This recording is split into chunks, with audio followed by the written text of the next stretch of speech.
শেষ হতে যাচ্ছে আর্জেন্টিনা বিশ্বকাপ খেলার স্বপ্ন। হ্যাঁ, আপনি ঠিকই ধরেছেন। আর্জেন্টিনার বিশ্বকাপ খেলার স্বপ্ন এখানেই শেষ। কি অবাক হচ্ছেন? এটা আসলে ব্রাজিল সমর্থকদের জন্যই এই ভিডিওটা। তারা যেটা মানে আশা করে আরকি। তো কিভাবে আর্জেন্টিনার বিশ্বকাপের স্বপ্নযাত্রা এখানে শেষ হতে যাচ্ছে? চলুন আমরা সেই আলোচনাই করি। প্রথমত আর্জেন্টিনার শেষ যে ৫ টা ম্যাচ এখনও রয়েছে, সেই ৫ ম্যাচে ৫ টাতেই হারতে হবে এবং অপোনেন্টের থেকে মিনিমাম ১৫টা গোল খাইতে হবে। কিন্তু তাদের মানে বিপরীত টিমগুলোকে একটা গোলও দেয়া যাবে না আর্জেন্টিনার। দ্বিতীয়ত আসা যাক, বলোভিয়া যে দেশটা তার ৫টা ম্যাচ আছে।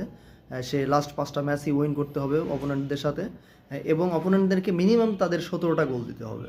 ১৭টা গোল দিলে বিনিময়ে তাদের একটা গোল খাওয়া যাবে না বলভিয়াকে। তো যদি এই ২টা রিকোয়ারমেন্ট সম্পূর্ণ পূরণ হয় তাহলেই আর কি আর্জেন্টিনার বিশ্বকাপ স্বপ্নযাত্রা ২৬ বিশ্বকাপ স্বপ্নযাত্রা এখানে শেষ হতে যাচ্ছে। তো এভাবেই আর কি ব্রাজিল সমর্থকদের মুখে হাসি ফোটানো সম্ভব। ব্রাজিল সমর্থকদের যদি ভিডিওটা ভালো লাগে অবশ্যই ভিডিওতে লাইক করবেন, কমেন্ট করবেন এবং শেয়ার করে যাবেন। ধন্যবাদ।